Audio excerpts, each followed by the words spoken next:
Muy buenas tardes, amados amigos y hermanos presentes. Es para mí una bendición grande estar con ustedes en esta ocasión para tener compañerismo con ustedes alrededor de la palabra de Dios y su programa correspondiente a este tiempo final.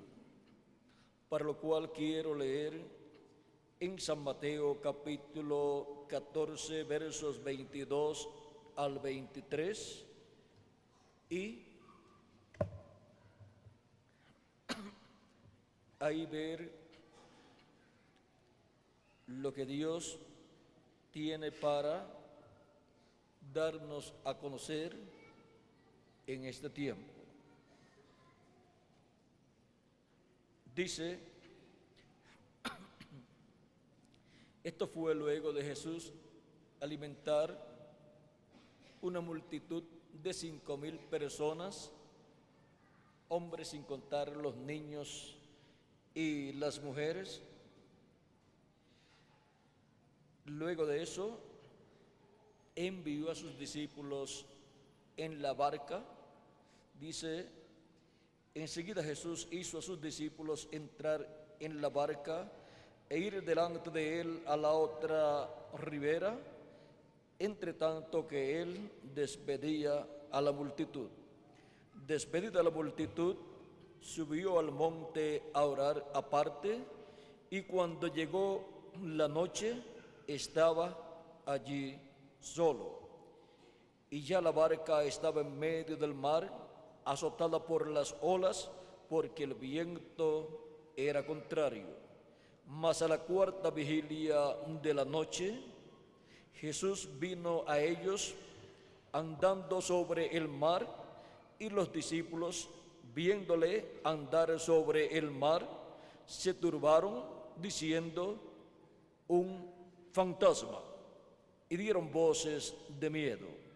Pero enseguida Jesús les habló, diciendo: tened ánimo, yo soy, no temáis.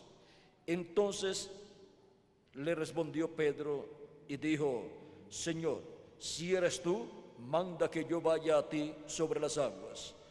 Y él dijo: ven. Y descendiendo Pedro de la barca, andaba sobre las aguas para ir a Jesús. Pero al ver el fuerte viento, tuvo miedo, y comenzando a hundirse, dio voces diciendo: Señor, sálvame. Al momento Jesús extendió la mano, asió de él y le dijo: hombre de poca fe, ¿por qué dudaste? Y cuando ellos subieron en la barca, se calmó el viento.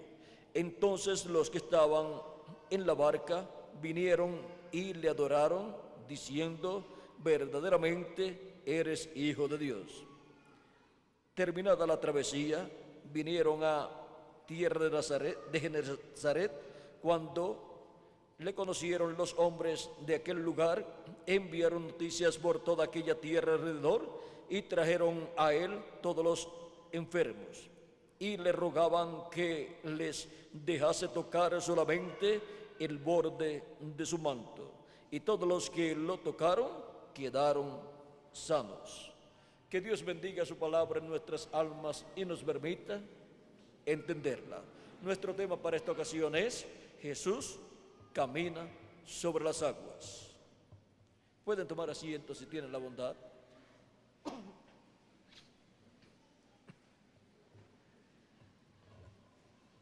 La vida de Jesús fue una vida milagrosa completamente. Aún para su cuerpo ser formado en el vientre de María, vino por medio de un milagro divino, por creación divina. Y por medio de ese velo de carne que nació a través de la Virgen María en Belén de Judea, Dios estuvo manifestado, obrando cosas milagrosas que la gente, cuando las veía, se maravillaban. En una ocasión anterior a esta, en el capítulo 4 de San Mateo, nos habla de una ocasión anterior en donde él estaba con sus discípulos y estaba en la barca y estaba durmiendo, y se levantó una tempestad muy grande. Esa tempestad que se levantó, vamos a ver, era el de San Mateo, era el capítulo 8. De San Mateo era el capítulo 8, de San Marcos era el capítulo 4. Ahora, en este capítulo 8 de San Mateo, verso 23 en adelante, dice: entrando él en la barca, sus discípulos le siguieron. Y he aquí que se levantó en el mar una tempestad tan grande que las olas cubrían la barca, pero él dormía. Y vinieron sus discípulos y le despertaron diciendo: Señor, sálvanos, que perecemos. Él les dijo: ¿por qué teméis, hombres de poca fe? Entonces, levantándose, reprendió a los vientos y al mar, y se hizo grande bonanza. Y los hombres se maravillaron, diciendo: ¿qué hombre es este, que aún los vientos y el mar le obedecen? Ahora vean ustedes cómo ya los discípulos de Jesucristo habían tenido una experiencia similar a esta, en una tempestad que se había levantado, pero en esa ocasión Jesús estaba con ellos, aunque estaba dormido. Pero en esta otra ocasión que leímos al principio, Jesús no estaba con ellos porque había quedado en donde había multiplicado los panes y los peces, y cuando despidió a la multitud se fue al monte a orar. Y los discípulos estaban en medio del mar, bogando, remando, y una gran tempestad se levantó, y la barca y los discípulos se vieron a punto de perecer. Jesús fue a ellos caminando sobre el mar. Fue quizás la primera ocasión que lo vieron caminar sobre el mar, pues Él es el creador de los cielos y de la tierra. Por lo tanto, Él puede caminar sobre toda su creación. La tierra fue creada por Él, Él camina sobre la tierra. El mar fue creado por Él, las aguas, Él camina sobre las aguas. Y el ser humano fue creado por Dios, Él camina sobre el ser humano y en el ser humano. Y vean ustedes, siendo Él el creador, no tiene Él ningún problema para caminar sobre el mar. Ahora podemos ver que esto no era algo que podían hacer otras personas, solamente nuestro amado Señor Jesucristo, porque Él tiene poder sobre todas las cosas. Miren, Job, hablando aquí, miren lo que dice. Dice en el capítulo 9, Job, hablando, dice, vamos a ver, verso 5 en adelante, dice: Él arranca los montes con su furor, y no saben quién los trastornó. Él remueve la tierra de su lugar y hace temblar sus columnas. Él manda al sol y no sale, y sella las estrellas. Él solo extendió los cielos y anda sobre las olas del mar. Y aquí, cuando Jesús camina sobre las aguas, está probando que es el mismo Dios del cual Job está hablando, que camina sobre las olas del mar. Y ahora, por cuanto la vida de Jesús y todas las cosas que sucedieron en su vida, luego vienen a ser tipo y figura de cosas que sucederían más adelante en y con su iglesia, se convierten todas esas etapas de su vida en profecías también para más adelante, como cuando Dios libertó al pueblo hebreo, a Jacob, lo libertó de Egipto, lo llevó de Egipto, lo sacó de Egipto y lo llevó a la tierra prometida.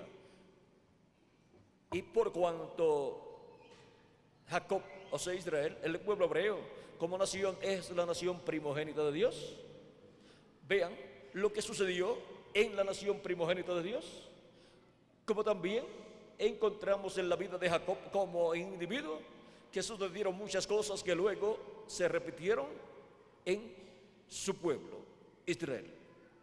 Porque Jacob, ven ustedes, había luchado por la primogenitura, se la había comprado a su hermano, y luego había obtenido la bendición de la primogenitura siendo hablada por su padre Isaac, y luego se había encontrado con el ángel de Jehová y luchó con él, hasta que el ángel lo bendijo.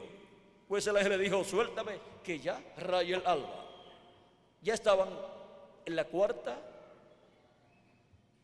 cuarta vigilia allí, pero había luchado Jacob con el ángel toda la noche. Pero en la cuarta vigilia, cuando ya estaba rayando el alba, digamos a eso de las 6 de la mañana, el ángel le dice: suéltame, tengo que irme, ya raya el alba. Pero Jacob no lo soltaba. El ángel con su vara hirió en el encaje del muslo de Jacob y descoyuntó. Se descoyuntó ahí el muslo, se encogió ahí el tendón y se descoyuntó el muslo. Pero Jacob no soltaba al ángel, porque un verdadero creyente que busca la bendición de Dios, no importa los accidentes o problemas que tenga de salud, no importa los problemas que tenga en su trayectoria en busca de la bendición de Dios, no suelta la bendición de Dios, no suelta al ángel del pacto, a Jesucristo. Él está buscando la bendición de Dios, y la bendición de Dios es para toda la eternidad, con vida eterna. Por lo tanto, el cristiano sabe que la única esperanza es Cristo, y él sabe que donde único está la bendición divina es en Cristo.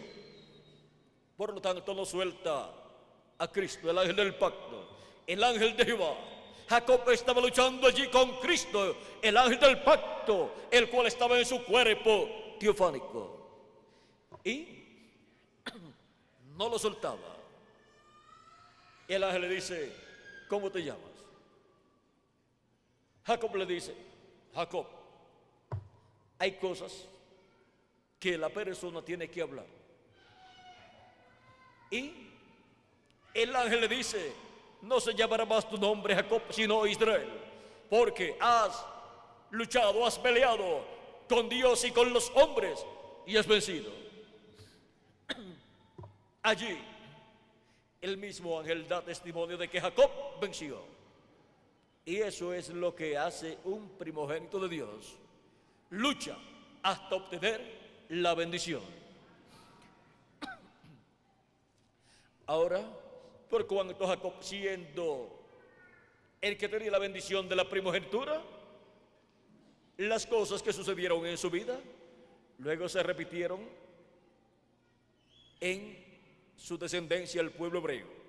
Y luego cuando Jesús apareció en la tierra, también se cumplieron en Jesús, pues encontramos que cuando Jesús nació en Belén de Judea, el rey Herodes mandó matar a todos los niños de 2 años hacia abajo, porque entendió que el Mesías tenía alrededor de 2 años, porque la estrella de Belén había salido como señal de la venida y nacimiento del Mesías, conforme a como los magos le habían informado. Y los magos dijeron que esa era la señal de que el Mesías estaba en la tierra. Su estrella hemos visto en el oriente y hemos venido a adorarle. ¿Dónde está? ¿Dónde está el rey de los judíos? Y nadie sabía dónde estaba el rey de los judíos. Pero estaba en Belén de Judea y ya tenía cerca de 2 años, 2 años aproximadamente, y estaba ya en una casa, no estaba ya en un pesebre, porque ya José había conseguido casa y ya estaban viviéndolo más bien. O sea que José no era como algunas personas que se casan y van a vivir a un lugarcito y ahí se quedan hasta que se mueren. No, José era un hombre luchador, un carpintero, un obrero de la construcción que le gustaba trabajar y amaba a María. Y cuando ya los magos llegan a Belén de Judea, ya José y María están viviendo en una casa. No sabemos si era alquilada o si era comprada o si José había comprado algunos terrenitos y había construido esa casa. Pero para todos los que quieren saber si era alquilada o comprada o hecha por José, esperen un poquito, que pronto nos vamos a encontrar con José y con María y con Jesús, y le preguntan a él cuál es esa casa y si José la había construido. Hay cosas que no fueron escritas, pero dice San Juan, si todas las cosas que Jesús hizo y dijo e hizo fueran escritas, no cabrían en el mundo. Ahora podemos ver que fue escrito lo necesario para tener escrito todo lo que se iba a necesitar para predicar el Evangelio y para creer en Jesucristo y para uno leer en su casa todos los días. Ahora, algunas personas pueden decir, pero ¿y por qué no escribieron todo? Y mi pregunta es, bueno, ¿ya usted leyó todo lo que fue escrito? Pues si está pidiendo que fuera escrito más, yo le pregunto, ¿ya usted leyó todo lo que fue escrito? ¿Ya leyó los 4 evangelios? Algunos dirán, no, todavía. Y quería que escribieran más. Con lo que fue escrito es suficiente para la persona poder entender la primera venida de Cristo y su obra de redención en la cruz del Calvario y recibirlo como nuestro Salvador y lavar nuestros pecados en la sangre de Cristo y recibir su Espíritu Santo. Ahora, ¿saben ustedes una cosa? Los que creyeron en Jesucristo estando Él entre ellos, y aun los que creyeron luego de Jesucristo partir, no tenían el Nuevo Testamento escrito todavía, y sin embargo creyeron. Lo que se necesita es tener la buena nueva, la buena noticia de la primera venida de Cristo y creer en su venida y su obra realizada en su venida de redención en la cruz del Calvario. Tener esa revelación de su primera venida. Ahora tenemos el privilegio de tener escrita la historia de Jesús desde su comienzo aquí en la tierra en carne humana, aún desde el comienzo en el vientre de María, hasta su partida al cielo, a donde ascendió para llevar a cabo la obra de intercesión en el templo de Dios que está en el cielo, como lo hacía el sumo sacerdote el día 10 del mes séptimo de cada año, el día de la expiación, donde entraba con la sangre de la expiación del macho cabrío al lugar santísimo y la colocaba allí, haciendo así la intercesión por el pueblo hebreo, para la reconciliación del pueblo hebreo con Dios. Y ahora Dios en el cielo, ven ustedes, tiene un sumo sacerdote que es nuestro amado Señor Jesucristo, para hacer lo mismo que el sumo sacerdote terrenal Aarón y los descendientes de Aarón hacían acá en la tierra, en el tabernáculo terrenal y luego el templo de Salomón. Ahora, eso mismo es lo que Cristo ha estado haciendo, pero en el templo de Dios en el cielo. Y mientras ha estado transcurriendo ese tiempo, que hasta el momento son unos 2000 años de Cristo hacia acá, la iglesia del Señor Jesucristo se ha encontrado como los discípulos de Jesucristo en la barca bajo una gran tempestad. Vean ustedes cómo la iglesia del Señor Jesucristo ha sido perseguida, fue perseguida allá en Jerusalén y en diferentes lugares o ciudades de la tierra de Israel, y aún fue perseguida en Asia Menor y otras naciones, porque la iglesia del Señor Jesucristo, representada en los discípulos de Jesucristo en la embarcación o la barca, ha estado sufriendo grandes tempestades o una grande tempestad a causa de que los vientos han sido contrarios y naciones han sido contrarias y gobernantes han sido contrarios a la iglesia del Señor Jesucristo, allá en medio del pueblo hebreo, luego por Asia Menor y luego por Roma también, y por otras naciones. Y por eso es que tenemos en la lista de los miembros de la iglesia de Jesucristo una lista grande de mártires que bajo los vientos contrarios que han azotado a la iglesia de Jesucristo han dado su vida por Cristo. Pero la embarcación, la barca, no se ha hundido.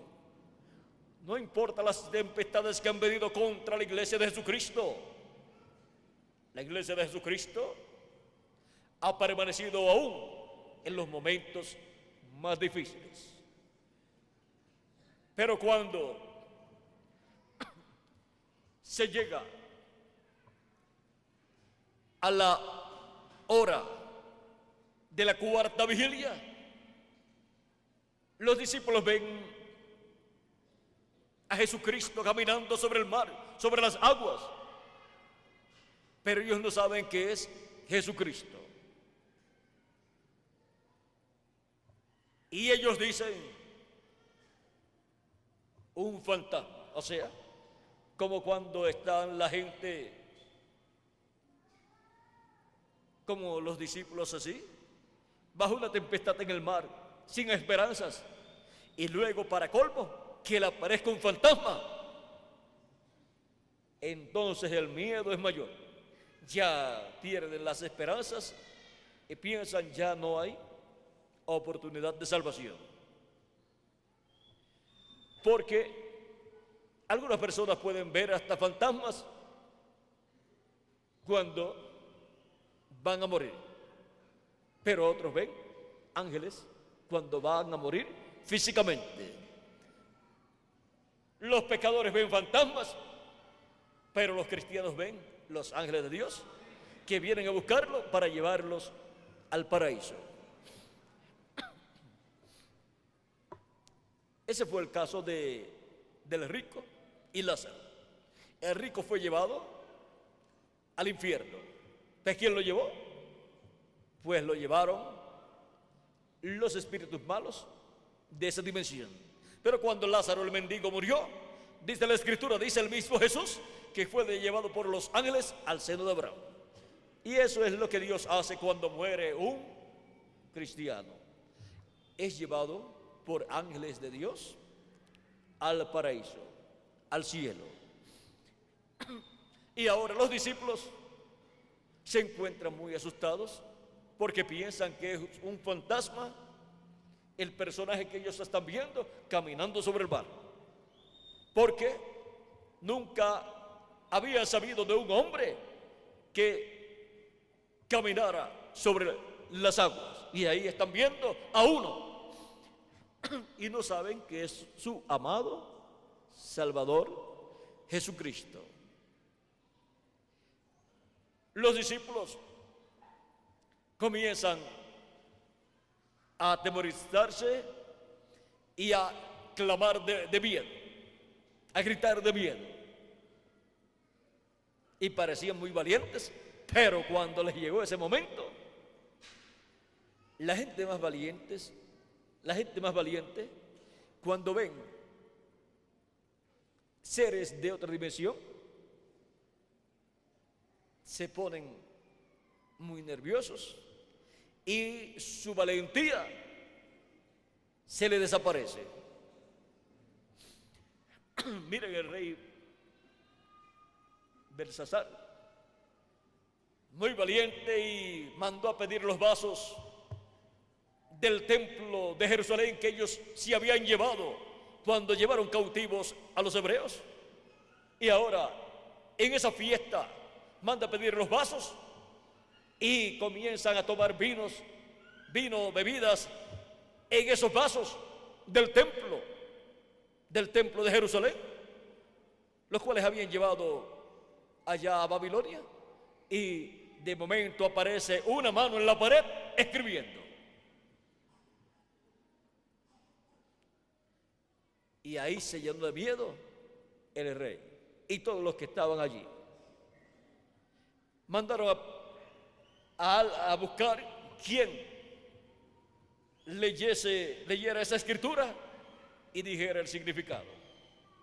Pero solamente hubo un hombre que lo podía descifrar, y ese era el profeta Daniel. Y le dijo lo que esa mano escribió: pesado has sido en balanza y has sido hallado falto,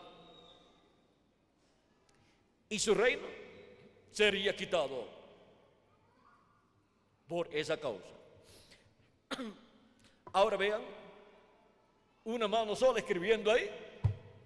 Bueno, y el dueño de esa mano, vean, suceden cosas misteriosas desde otra dimensión hacia esta dimensión. Pero miren, en esta ocasión en que los discípulos están bajo esta tempestad, lo que está sucediendo allí es una realidad, pero ellos pensaban que era un fantasma. Y cuando las personas se encuentran en una situación como esa, Cristo va a ayudarles, y algunas veces lo confunden con un fantasma.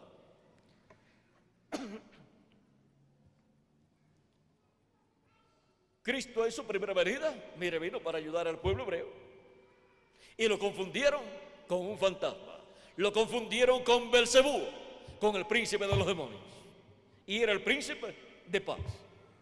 El príncipe de paz para traer la paz al pueblo hebreo. Mas nadie puede traer la paz a Israel, solamente el príncipe de paz, el rey de Israel. Ahora, en esta ocasión los discípulos están muy temerosos, pero Cristo se identifica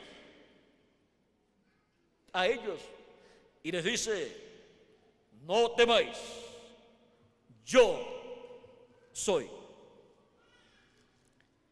Una identificación muy clara. Tened ánimo, yo soy. El mismo yo soy que le apareció a Moisés para la liberación del pueblo hebreo, cuando llamó a Moisés para enviarlo a Egipto para libertar al pueblo hebreo.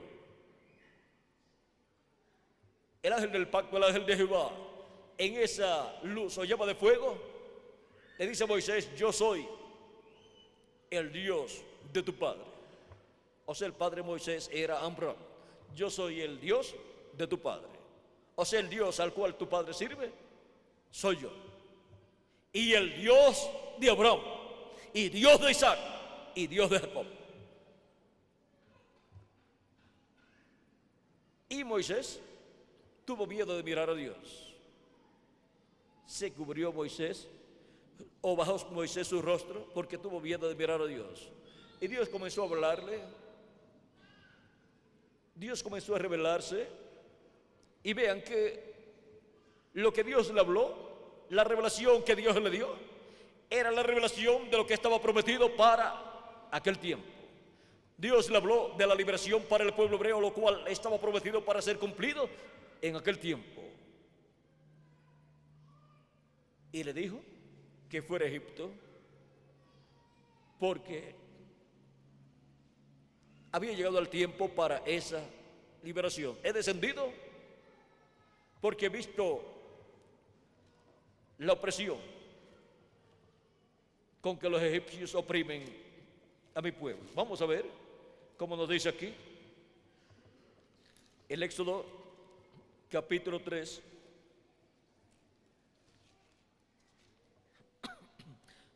Capítulo 3,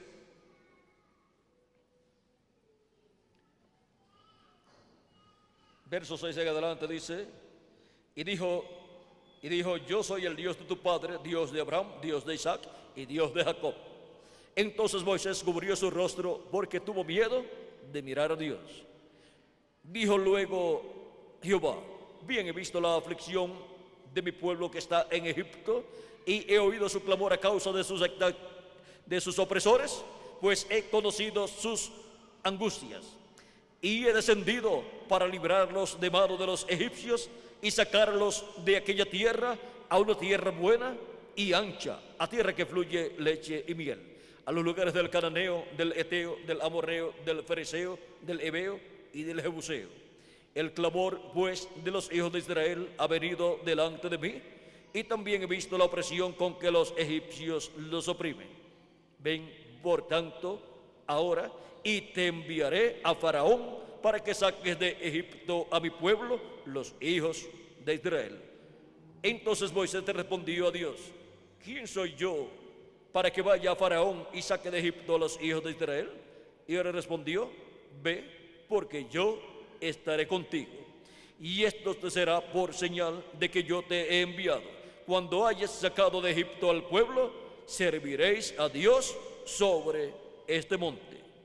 Dijo Moisés a Dios: he aquí que llego yo a los hijos de Israel y les digo: el Dios de vuestros padres me ha enviado a vosotros. Si ellos me preguntaren cuál es su nombre, ¿qué les responderé? Y respondió Dios a Moisés: yo soy el que soy. Y dijo: así dirás a los hijos de Israel: yo soy, me envió a vosotros. El ángel del pacto, el ángel de Jehová, se identifica aquí como el yo soy. Y ahora Cristo se identifica con sus discípulos bajo esa tempestad, caminando Cristo sobre el mar.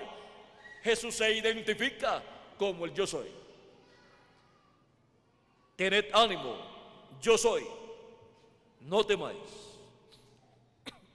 El yo soy está presente ahí para librar a sus discípulos de la tempestad, y así la barca pueda seguir adelante su travesía hacia el lugar al cual se dirigía. Y esto es tipo y figura de la iglesia del Señor Jesucristo, pasando por todas estas etapas durante la noche de las 7 etapas por las cuales ha pasado la iglesia, en donde encontramos que Dios colocó estrellas, mensajeros y así por el estilo, pero cada uno de ellos fue partiendo y durante la noche de estas 7 etapas o edades de la iglesia gentil, vean ustedes cómo la iglesia ha sido azotada por vientos contrarios y naciones han perseguido a la iglesia de Jesucristo, los echaban a los leones o los quemaban o los apedreaban o así por el estilo. Desde el nacimiento de la iglesia de Jesucristo hemos visto esas etapas difíciles por las cuales ha pasado. Y la iglesia del Señor Jesucristo tiene una trayectoria, una ruta y un puerto al cual llegar.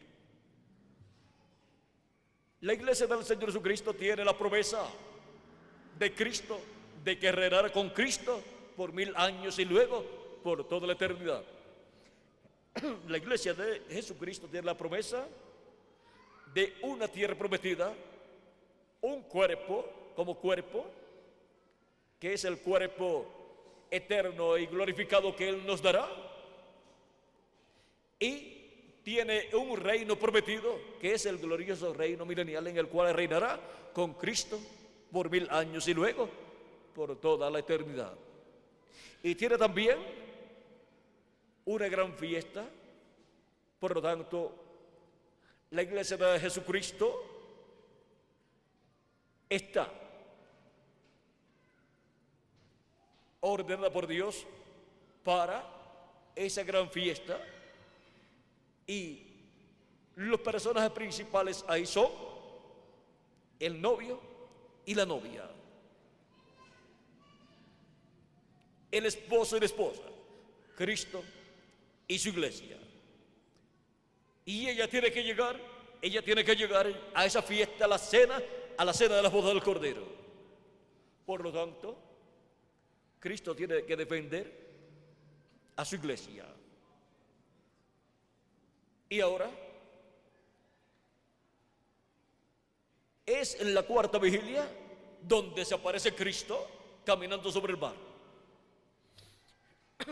Aunque Él, vean ustedes, venía caminando sobre el mar, pero cuando llega frente a ellos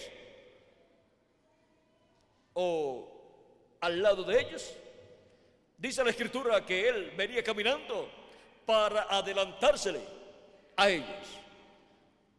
O sea, un hombre que viene a pie, caminando rápido para pasarle a ellos. O sea que era más rápido caminando sobre el mar Jesús que ellos con su barca allí remando. Tenemos que saber que venía remando porque solamente había para ese tipo de embarcación pequeña o remos o la vela. No podían comprar un motor aunque tuvieran el dinero. ¿Por qué? Porque no tenían en ese tiempo motores. Ahora Jesucristo caminando sobre el mar en el tipo y figura profético señalado para el tiempo final. Vean ustedes, en la 4ª vigilia es el tiempo en donde está amaneciendo un nuevo día. Por lo tanto, ya la noche está pasando. Es también lo que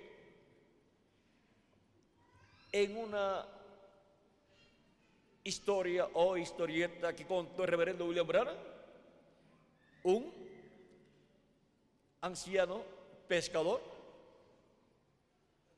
fue a pescar con un joven que no era pescador, pero que quería ir de pesca, y buscó un anciano, pero era un pescador. Algunas veces salen a pescar dos personas que no son pescadores y cuando les surge algún problema no saben qué hacer.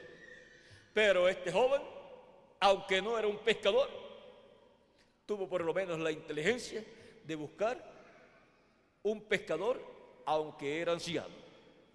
Y cuando están pescando, se levantó una tempestad y todo se veía oscuro.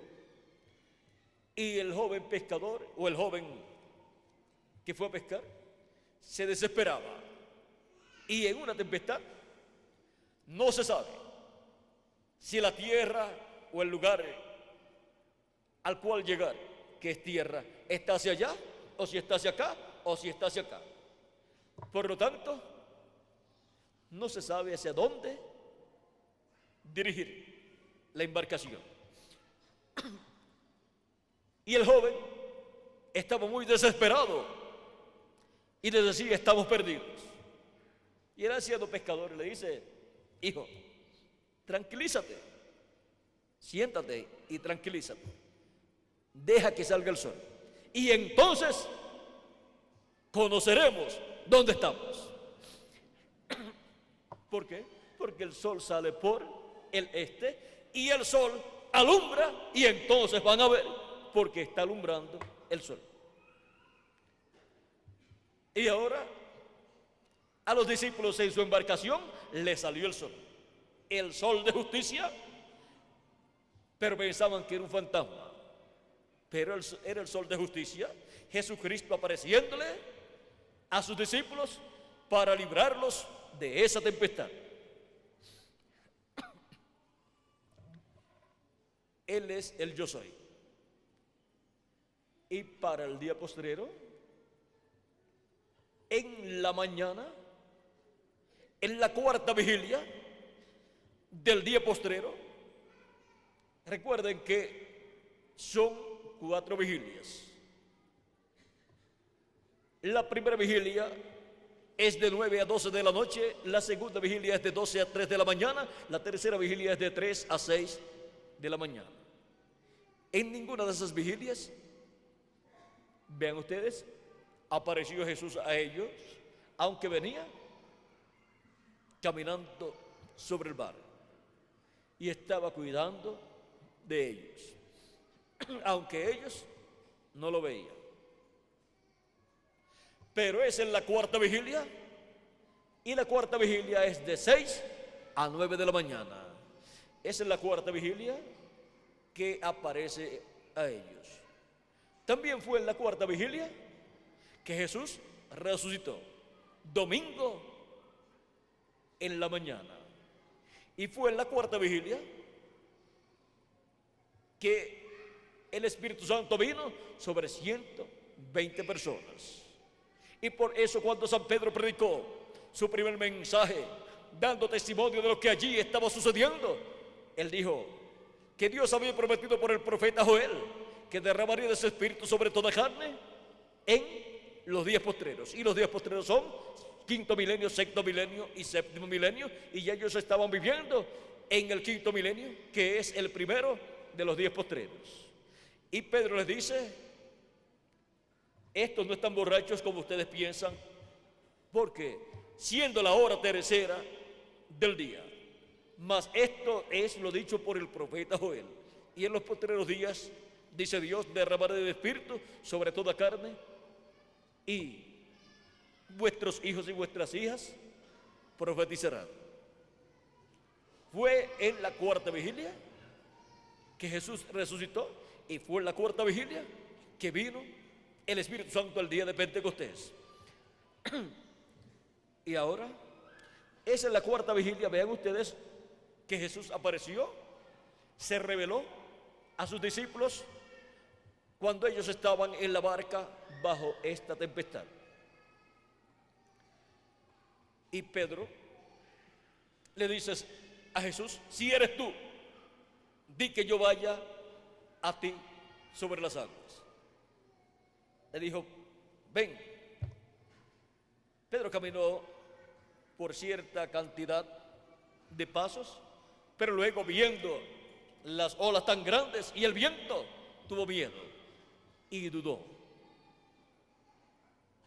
y comenzó a hundirse.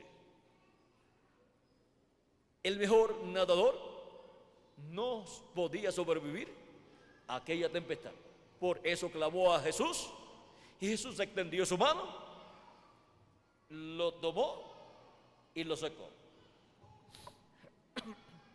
Ahora, Cristo, ven ustedes, para este tiempo final, conforme a las profecías, tiene que aparecer. Cristo, el ángel del pacto, tiene que manifestarse, revelarse en este tiempo final. Y ahora, la iglesia del Señor Jesucristo en este tiempo final estará escuchando la voz de Cristo. Y Él estará identificándose como el yo soy. Juan el apóstol,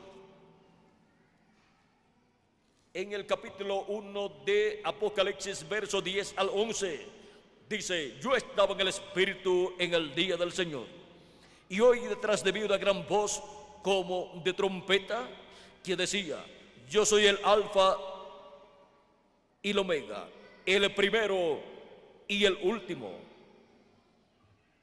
Aquí tenemos nuevamente al yo soy.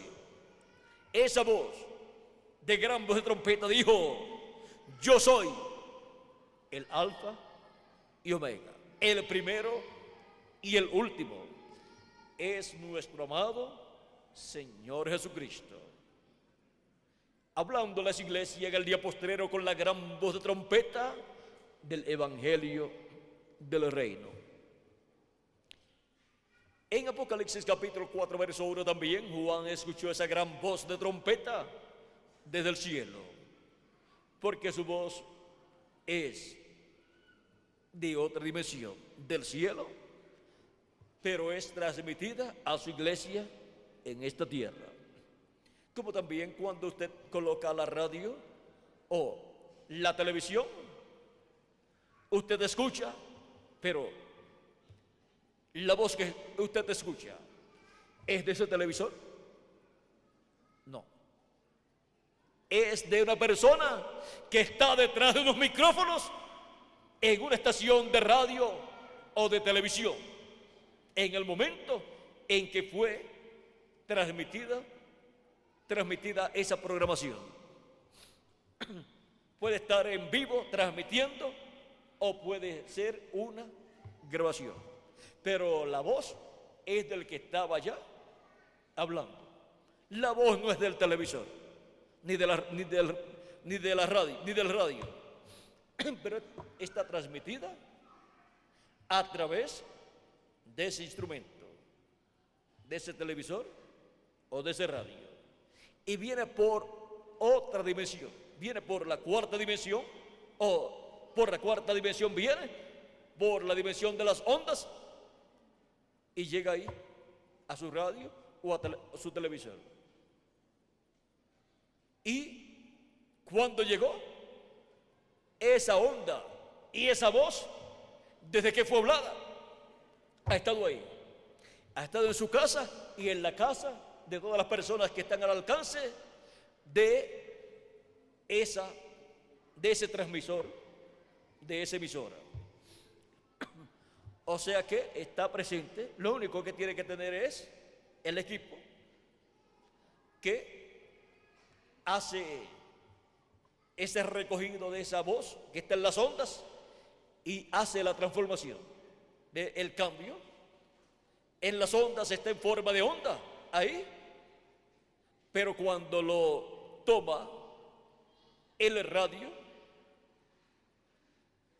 hace ese cambio y lo transforma en voz. Y si es por televisión, lo transforma en voz y en imagen. Y ahora, la voz de Cristo hablada desde el cielo es traída a su iglesia y es oída por su iglesia. Esa gran voz de trompeta en el idioma que nosotros necesitamos escuchar. Hay personas que pueden decir: yo quisiera escuchar al mismo Jesús de Nazaret que me hable todas las cosas. El mismo Jesús con el mismo cuerpo. Si la persona piensa así, ¿por qué no se pone a aprender hebreo primero? Y del hebreo que Jesús hablaba. Porque aunque le hable, no lo va a entender. Pero Dios dice en Deuteronomio capítulo 12 o capítulo 18, corrijo, Deuteronomio capítulo 18. Ahí nos dice la forma en que nosotros podemos escuchar la voz de Dios y entenderla. Profeta de medio de ti, de tus hermanos, como yo, te levantará Jehová tu Dios. A él oiréis. Así dijo Moisés en este pasaje. Luego en el verso 18 al 19 del mismo capítulo 18 de Deuteronomio dice: profeta les levantaré de medio de sus hermanos como tú. O sea, profeta como Moisés. Y pondré mis palabras en su boca. ¿Dónde Dios coloca sus palabras? En la boca del profeta que le envía. Y esa es la única forma en que usted podrá escuchar la voz de Dios y entender lo que Dios le está diciendo. Podrá escuchar la voz de Dios dándole el mensaje correspondiente al tiempo que le ha tocado a usted vivir. Y pondré mis palabras en su boca y él les hablará todo lo que yo le mandare. ¿Qué hablará ese profeta? Todo lo que Dios le mande. Mas a cualquiera que no oyere mis palabras que él hablare en mi nombre, yo le pediré cuenta. Ahí tenemos la forma en que Dios le habla al pueblo. Por eso es que el apóstol San Pablo podía decir en Hebreos capítulo 1, verso 1 al 2, Dios, verso 1 al 3, Dios, habiendo hablado muchas veces y de muchas maneras en otro tiempo los padres por los profetas, en estos postreros días nos ha hablado por el Hijo, a quien constituyó heredero de todo y por quien asimismo hizo el universo, el cual, siendo el resplandor de su gloria y la imagen misma de su sustancia, y quien sustenta todas las cosas con la palabra de su poder, habiendo efectuado la purificación de nuestros pecados por medio de sí mismo, se sentó a la diestra de la majestad en las alturas. Vean, Dios habló por medio de los profetas en el Antiguo Testamento y luego habló en los postreros días por medio de Jesús, porque los postreros días comenzaron cuando Jesús tenía de 4 a 7 años de edad. Los postreros días son los milenios postreros, quinto, sexto y séptimo milenio. Y si le añadimos al calendario los años de atraso que tiene, ya estamos en el séptimo milenio. Pero si dejamos el calendario tal y como está, aunque está atrasado, pues solamente falta un año con 10 meses y 20 y algo de días para terminar el sexto milenio y comenzar el séptimo milenio. Y el séptimo milenio es también el tercer milenio o tercer día de los 3 días postreros. Ese es el día postrero delante de Dios, que para los seres humanos es un día milenial. Y ahora podemos ver por qué. Pedro podía también decir que Dios había prometido para los postreros días derramar de su Espíritu Santo, y 2000 años atrás ya Dios estaba derramando de su Espíritu Santo, porque los postreros días comenzaron cuando Jesús tenía de 4 a 7 años de edad. Aquí tenemos otro pasaje nos dice, Oseas capítulo 11, verso 9,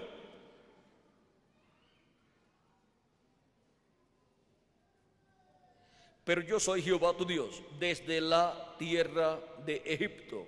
Aún te haré morar en tiendas, o sea, en cabañas, como en los días de la fiesta. Y he hablado a los profetas y aumenté la profecía, y por medio de los profetas usé parábolas. Ahora, ¿por medio de quién Dios dice que ha hablado? Por medio de los profetas.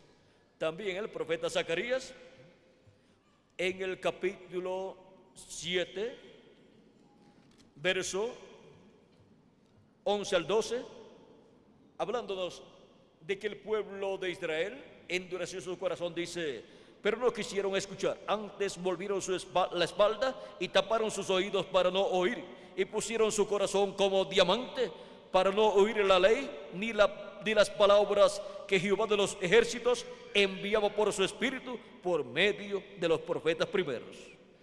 Vino por tanto gran enojo de parte de Jehová de los ejércitos. ¿Por medio de quién habló Dios? Enviando ese espíritu, habló por medio de sus profetas. Y esas palabras que fueron habladas por los profetas no eran palabras humanas, sino la palabra de Dios. Era la voz de Dios hablando por medio de los profetas, la voz del Espíritu Santo, la voz del ángel del pacto, del ángel de Jehová, la voz del yo soy, que le habló a Moisés y le dijo, yo soy el Dios de Abraham, de Isaac y de Jacob, y le dirás al pueblo, yo soy, me ha enviado a vosotros. Y ahora, cuando se hizo carne el yo soy, lo conocimos por el nombre de Jesús. Y para el tiempo final, el yo soy, el Señor Jesucristo, que estuvo allí sobre las aguas en medio de la tempestad y no se hundía en la tempestad, para el día postrero, en la cuarta vigilia, vean, ya la iglesia del Señor Jesucristo ha pasado por la primera, segunda y tercera vigilia durante estas 7 edades de la iglesia gentil. Y para este tiempo final, para el día postrero, la iglesia del Señor Jesucristo estará en la cuarta vigilia, siendo que la cuarta vigilia es de 6 a 9 de la mañana.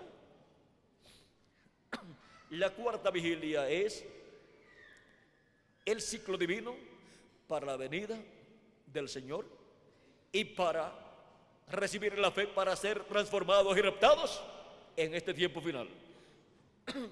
Por eso, cuando el reverendo William Branham habló del rapto o arrebatamiento de la iglesia del Señor Jesucristo, dijo que sería en la cuarta vigilia, que es de 6 a 9 de la mañana.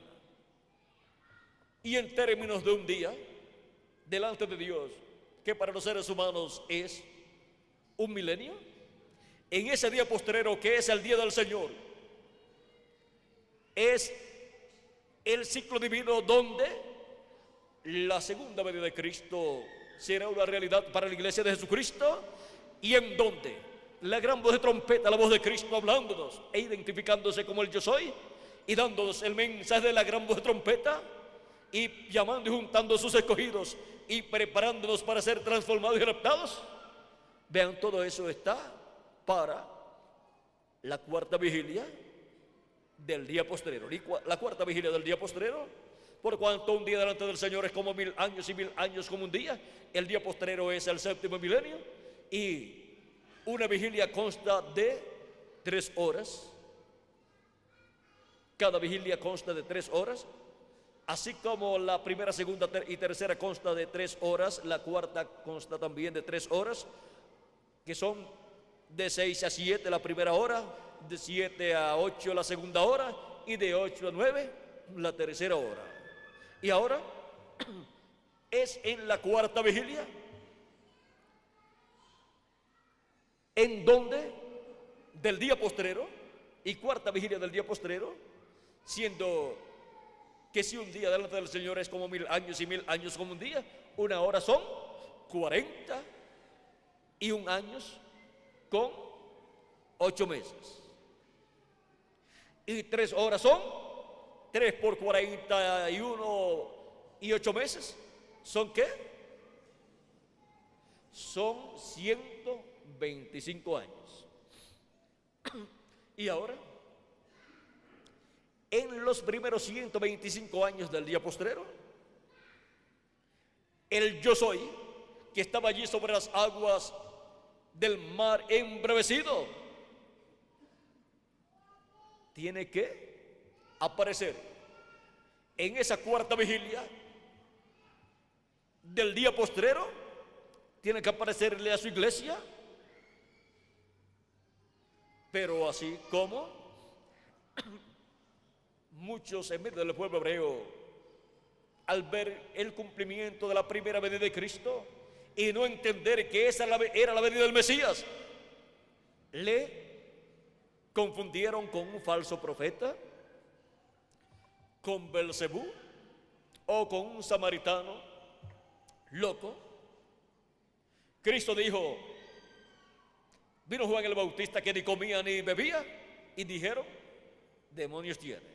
Y ahora viene el Hijo del Hombre que come y bebe, y dicen: este es un hombre comilón y bebedor de vino, amigo de publicanos y de pecadores.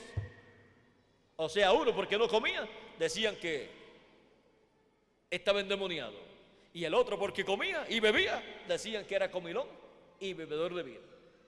O sea que la gente siempre va a estar buscando de falta a las cosas que Dios hace, cuando no las pueden comprender y no las pueden creer. Pero el programa de Dios sigue adelante. Aún con todas las cosas malas que dijeron en contra de Jesús, Jesús cumplió el propósito de su primera venida y trajo la redención allí en la cruz del Calvario, y ha estado haciendo intercesión en el cielo durante todo este tiempo, desde que ascendió al cielo. Ahora, para este tiempo final, el Hijo del Hombre, Jesucristo, el ángel del pacto, el ángel de Jehová, el ángel fuerte que desciende del cielo, aparece en Apocalipsis capítulo 10, verso 1 en adelante, y dice: vi descender del cielo a otro ángel fuerte envuelto en una nube, con el arco iris sobre su cabeza, y su rostro era como el sol, y sus pies como columnas de fuego. Vean, los pies, ¿como qué? Como columnas de fuego. Tenía en su mano un librito abierto, y puso su pie derecho sobre el mar y el izquierdo sobre la tierra. Ahí lo tenemos, con un pie sobre el mar y el otro sobre la tierra.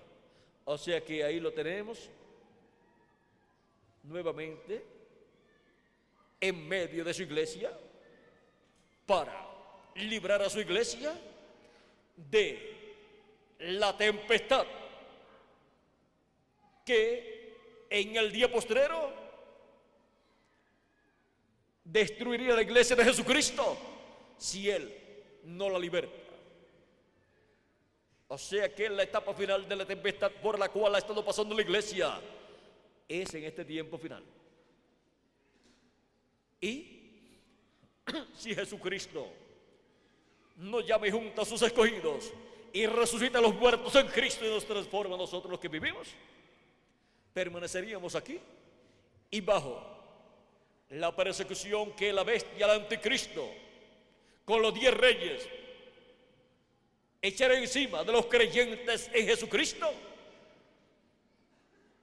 destruiría la iglesia de Jesucristo. Va a destruir al anticristo, el hombre de pecado, con los 10 reyes va a destruir a las vírgenes fatuas, las va a matar, y va también a matar a los 144,000 hebreos, y va a perseguir a la nación hebrea. Así como Hitler, Mussolini y Stalin persiguieron a la nación hebrea, volverá a ser perseguida la nación hebrea cuando el anticristo, luego que haga el pacto con la nación hebrea, luego rompa ese pacto. Y entonces ya sería muy tarde para Cristo librar a su iglesia si estuviera aquí su iglesia.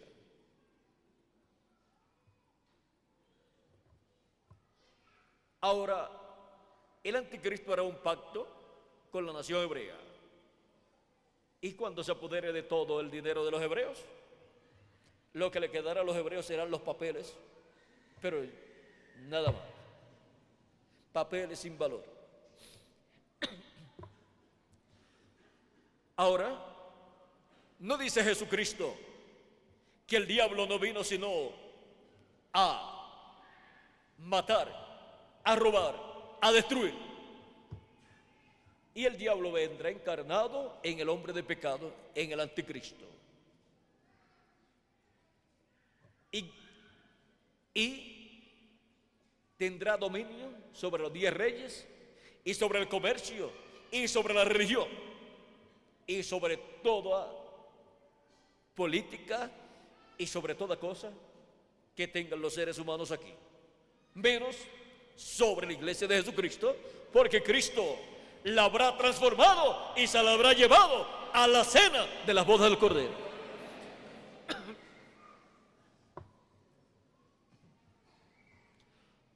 Ahora, la venida de Cristo, vean ustedes, aquí presentada en Apocalipsis capítulo 10, descendiendo del cielo, viene con su rostro como el sol. El sol es el astro rey y Cristo es el rey de reyes y señor de señores. Él viene como rey de reyes y señor de señores. Él dijo 2000 años atrás: yo soy la luz del mundo. Y en el monte de la transfiguración su rostro resplandeció como el sol. Allí estaba él mostrando lo que sería la venida del Hijo del Hombre en su reino en el día postrero, en la cuarta vigilia. Y ahora viene con sus ojos como llama de fuego. Ojos representa videntes. Esos ojos como llama de fuego son los 2 olivos. Él dijo en San Mateo capítulo 16, verso 27 al 28, que el Hijo del Hombre vendrá con sus ángeles. Esos son los ojos del Hijo del Hombre, los videntes. Recuerden que esta es una visión la cual contiene los símbolos que estarán siendo materializados en la venida del Hijo del Hombre. Por lo tanto,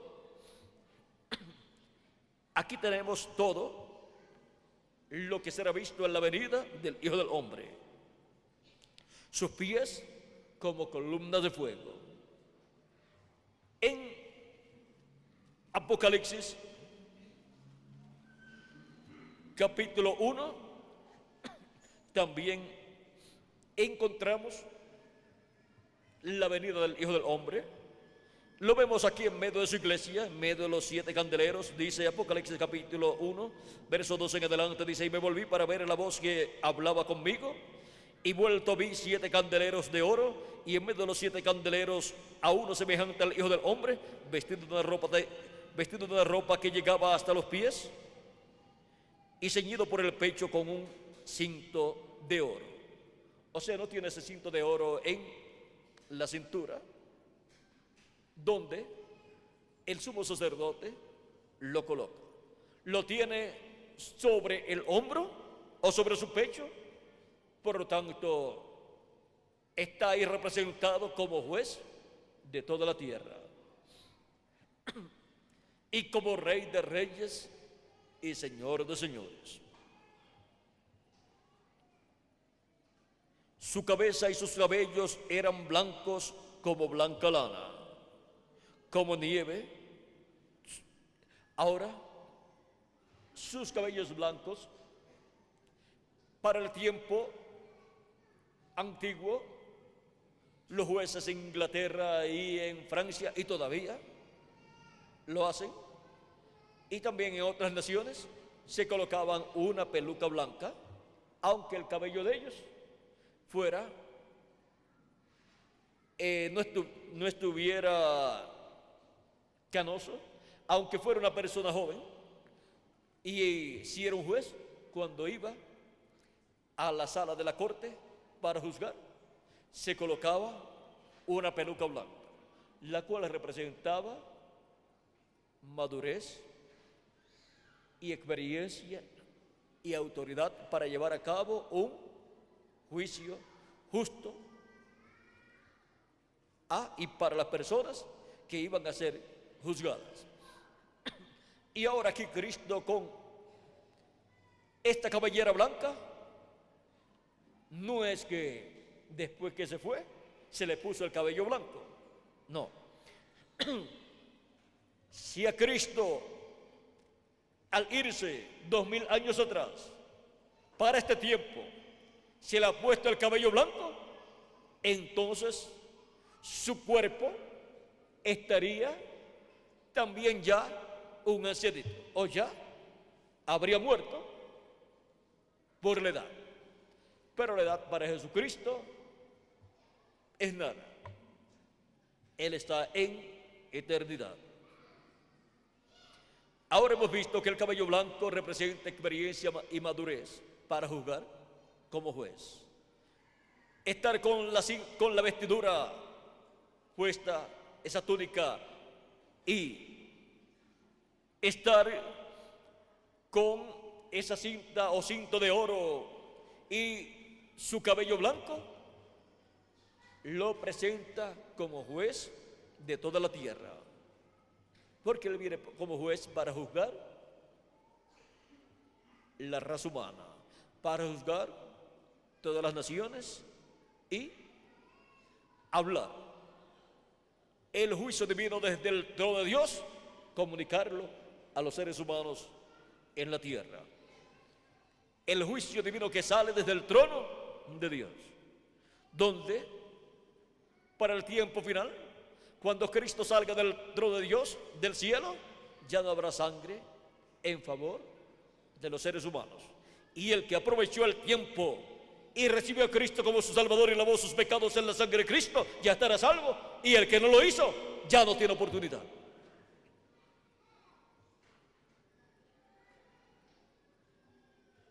Sigue diciendo, sus ojos como llama de fuego. Sus ojos como llama de fuego, les dije que ojos representa profetas. Esos son los dos olivos, Moisés y Elías. Y el cabello blanco es formado ahí por el ministerio del ángel, que era diferente a los demás. En el día postrero, en la manifestación de ese ángel que era diferente a los demás, siendo manifestado por medio del ángel mensajero de Jesucristo, en el día postrero. Eso forma la cabellera blanca del Señor Jesucristo como juez de toda la tierra. También los otros ángeles forman también la barba del Señor. Cuando aparecieron los ángeles de las 7 edades, también apareció un ángel que era diferente a los demás. Aquí está la foto, y si tornamos la foto hacia la derecha, encontraremos que los ángeles forman la barba del Señor, y aquí el cabello blanco lo forma el ángel que era diferente a los demás. Ahí está presentado como juez de toda la tierra. Y ahí están representados también todos los miembros de la iglesia de Jesucristo, porque todos están representados en el mensajero de su edad. Y ahora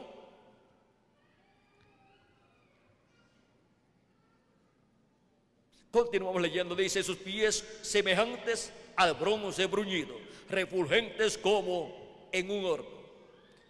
Eso es lo mismo que sus pies como columnas de fuego, y sus pies como bronce bruñido, refulgentes como en un horno. El bronce representa el juicio divino. Los pies como bronce bruñido representan los dos olivos también. Moisés y Elías. Los profetas son el juicio divino. Ahora, vean ustedes, hay personas que pueden pensar, no, eso es literalmente así, como es visto. Entonces, ¿qué sucedió con Jesús? Sus pies, sus piernas, que eran de carne y huesos, ahora son de bronce. Esto es el tipo y figura. Son los símbolos de lo que Dios estará haciendo en el día postrero, en la venida del Hijo del Hombre.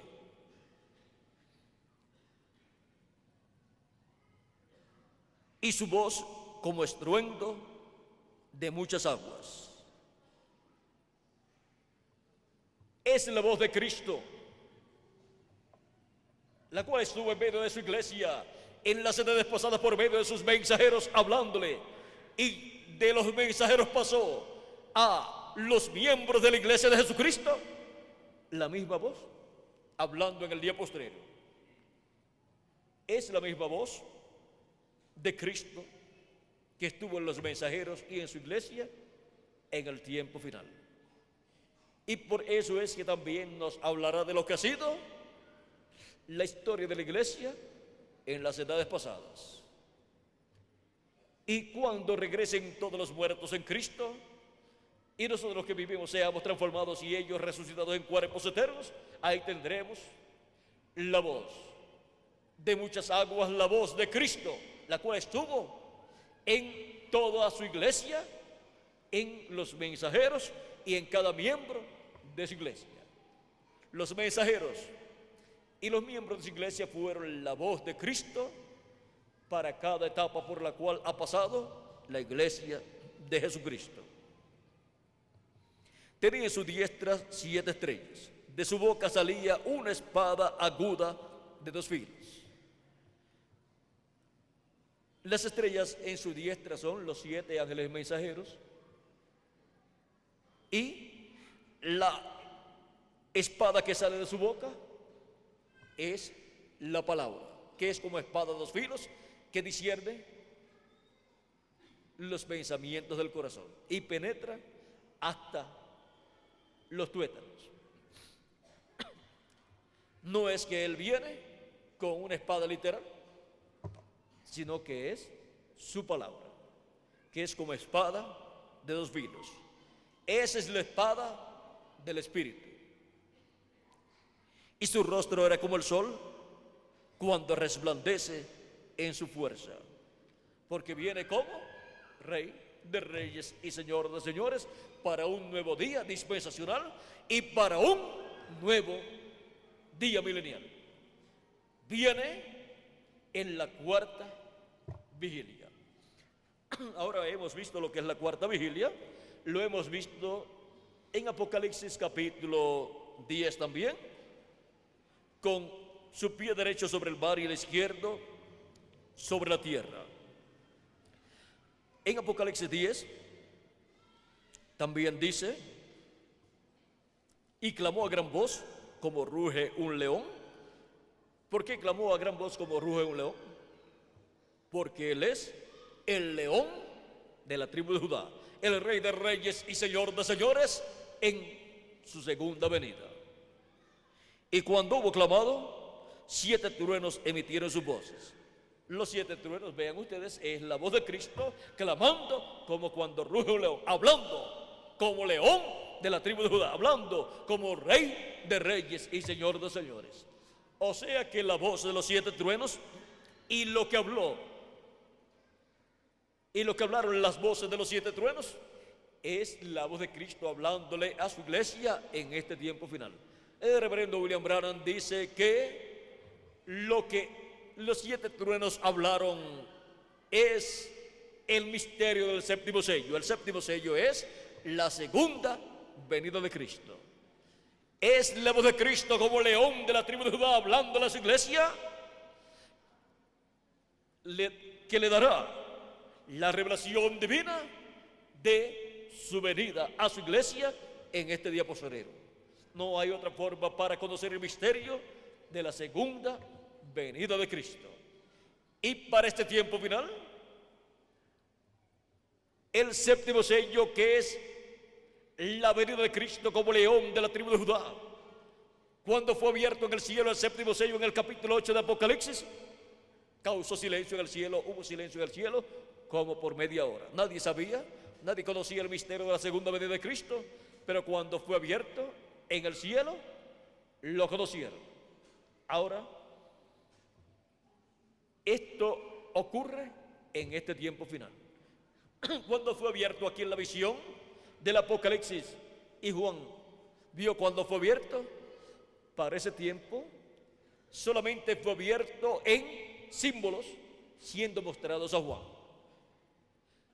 Y es para el día postrero que ese misterio del séptimo sello en el cielo es abierto y las huestes celestiales conocerán el misterio de la segunda venida de Cristo. Ese es el misterio del cual Cristo dijo en una ocasión, cuando habló de la venida del Hijo del Hombre, dijo que nadie sabía cuándo sería el día y la hora en que el Hijo del Hombre vendría, y dijo, ni aún los ángeles que están en el cielo, ni aún el Hijo.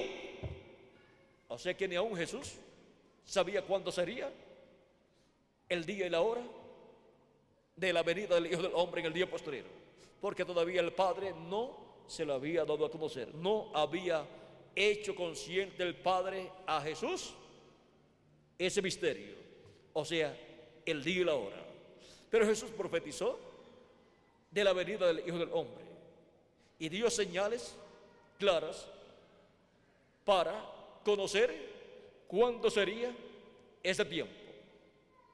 Él dijo, cuando ustedes vean las señales en el cielo y ustedes vean a Israel, la higuera reverdeciendo, lo cual desde el año 1947 la vemos ahí reverdeciendo y ya está como una nación libre y soberana. Cuando ustedes vean todas estas cosas suceder, ustedes mismos viéndolas ustedes con vuestros propios ojos, sabed que el verano está cerca. Sabed que vuestra redención está cerca. Y ahora, Él nos habló también de la señal del Hijo del Hombre en el cielo. Y aquí tenemos una señal muy grande.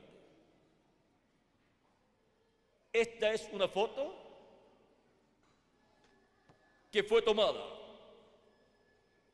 en el año 1963 y el reverendo William Branham dijo que él fue arrebatado y llevado aquí a esta nube, y que es una nube formada por ángeles de Dios, los 7 ángeles mensajeros de las 7 edades de la iglesia gentil, y un ángel que era diferente a los demás. Ese ángel que era diferente a los demás es Cristo, el ángel del pacto, el cual en el día postrero estará en la tierra manifestado, hablando a las iglesias, y estará para libertar a su iglesia, y estará para liberar a su iglesia de la apretura y persecución que vendrá sobre los hijos e hijas de Dios, porque el trigo y los hijos de Dios van a ser perseguidos por la cizaña. Y ahora podemos ver cómo es que Cristo estará aquí en la tierra en este tiempo final, como estuvo allá sobre el mar, sobre las aguas. Ahora, aguas representan mares y aguas representan ¿qué? Pueblos, naciones y lenguas. Un pie sobre las aguas, sobre el mar, y el otro sobre la tierra. Cristo, el ángel del pacto, en el día postrero estará manifestado en medio de su iglesia y estará con un pie sobre las aguas, o sea, naciones, pueblos y lenguas, en su ministerio, y otro en tierra, o sea, tendrá un lugar que serán sus cuarteles generales. Ahora, todo eso, vean ustedes cómo fue tipificado allá con Jesús, caminando sobre las aguas en aquella gran tempestad. Para este tiempo final, la tempestad tratará de destruir a la iglesia de Jesucristo. Pero solamente Jesucristo es el que la puede librar.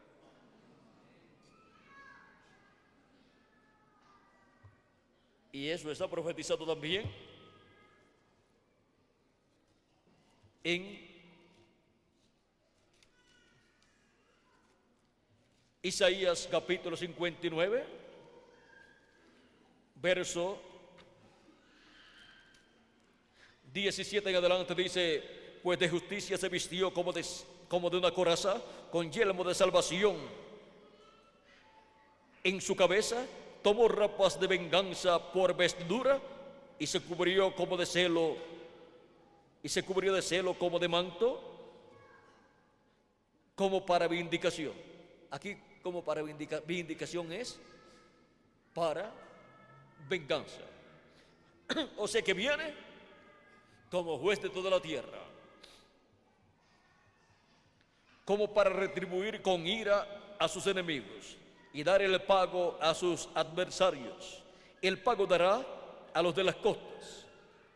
Así es que las costas van a correr grave peligro en este tiempo final. Y temerán desde el occidente el nombre de Jehová.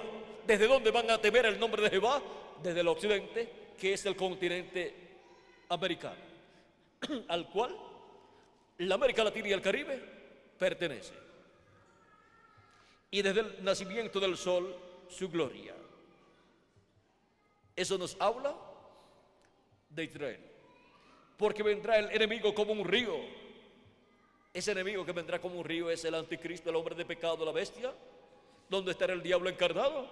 Mas el Espíritu de Jehová levantará bandera en contra de él. El Espíritu de Jehová, el ángel del pacto,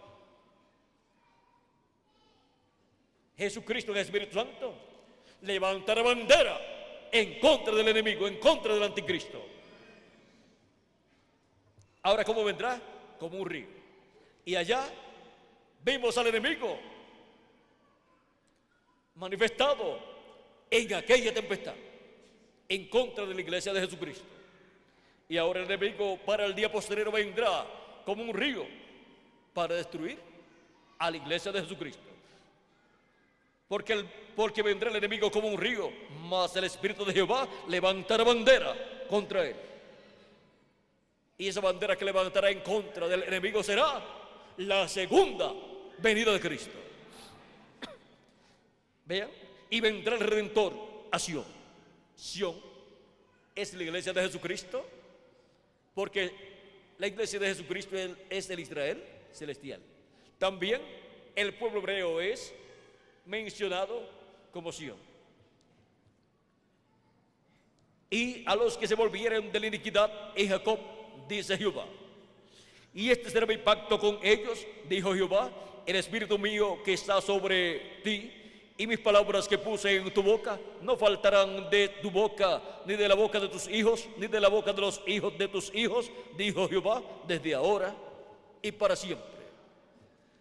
San Pablo toma ese pasaje de Isaías para profetizar, para dar a conocer el por qué el pueblo hebreo ha estado endurecido de corazón y no ha recibido a Cristo como su Salvador. ¿Y por qué rechazó a Cristo en su primera venida? Dice en el capítulo 11 de Romanos, verso 25 en adelante, dice: porque no quiero, hermanos, que ignoréis este misterio, para que no seáis arrogantes en cuanto a vosotros mismos, que ha acontecido a Israel endurecimiento en parte, hasta que haya entrado la plenitud de los gentiles. O sea que el endurecimiento del pueblo hebreo es en parte, es temporal. hasta que haya entrado hasta el último de los escogidos de Dios al cuerpo místico de Cristo, y Cristo haya hecho intercesión en el cielo hasta por el último de los escogidos. Y después Dios le abrirá el corazón y el entendimiento al pueblo hebreo y lo recibirá. Dice: y luego todo Israel será salvo, como está escrito: vendrá de Sión el libertador, que apartará de Jacob la impiedad. Y este será mi pacto con ellos cuando yo quite sus pecados. Así que en cuanto al evangelio, son enemigos por causa de vosotros, pero en cuanto a la elección, son muy amados por causa de los padres, porque irrevocables son los dones y el llamamiento de Dios. Vean cómo lo que dijo el profeta Isaías allá, San Pablo lo toma y muestra el tiempo para el cual se va a cumplir todo esto, cuando haya entrado la plenitud de los gentiles. Porque el Redentor vendrá a Sión, a la iglesia del Señor Jesucristo, y luego irá al pueblo hebreo, se revelará al pueblo hebreo. Ahora nosotros estamos viviendo en un tiempo en donde hemos visto que de un momento a otro viene una apertura muy grande para la iglesia del Señor Jesucristo, como sucedió allí en medio del pueblo hebreo cuando nació la iglesia de Jesucristo y comenzó la predicación del evangelio por la iglesia, y como sucedió luego a través de las diferentes etapas de la iglesia, la cual fue perseguida por el imperio romano, el gobierno romano, y luego ha sido perseguida por otros países y otros gobiernos.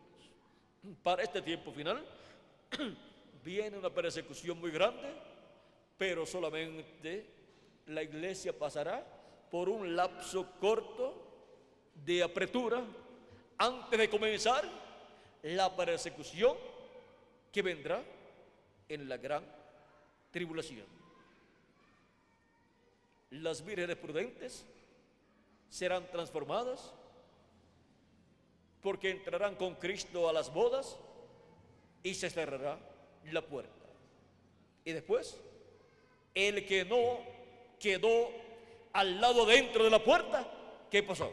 Quedó al lado afuera y se queda para la gran tribulación, donde será el lloro y el crujir de dientes bajo esa tempestad tan terrible que el diablo, a través del hombre de pecado del anticristo, desatará sobre las vírgenes fatuas y sobre los hebreos. Así es que al pueblo hebreo todavía le falta un tiempo de sufrimiento y ellos no lo saben. Bien dijo Cristo a los que ya habían muerto, los mártires de los hebreos, en el quinto sello, los cuales pidieron venganza. Le fueron dadas vestiduras blancas y le fue dicho: reposen, descansen un poco de tiempo hasta que sean completados vuestros consiervos, los cuales pues van a ser, ¿qué? Martirizados como vosotros, van a morir como ustedes. O sea que los 144,000 hebreos van a morir también, como fueron martirizados los hebreos bajo los gobiernos de Hitler, Mussolini y Stalin y otros dictadores. Y también muchos más hebreos, además de los 144,000 hebreos, también van a ser martirizados. Pero la iglesia del Señor Jesucristo estará con Jesucristo en la cena de las bodas del Cordero en el cielo y no pasará por esa apretura, por esa persecución terrible que ha de venir sobre esta tierra. Yo te libraré de la hora de la tentación que ha de venir sobre la tierra.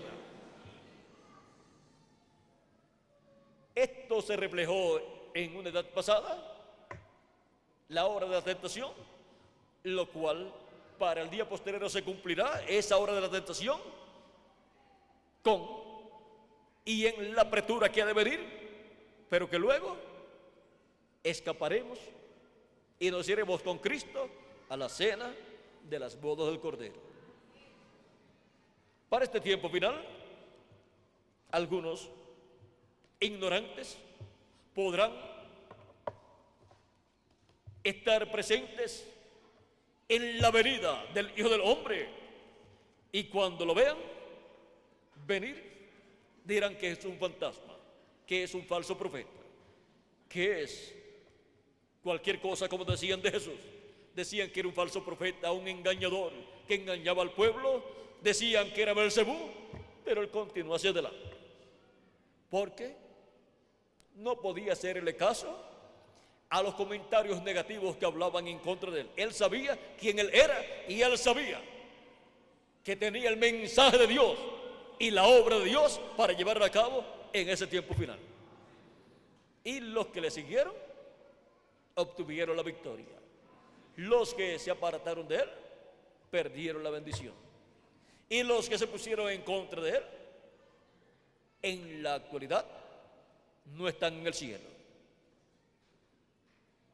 Están en otro lugar, al cual nadie quisiera ir. Ahora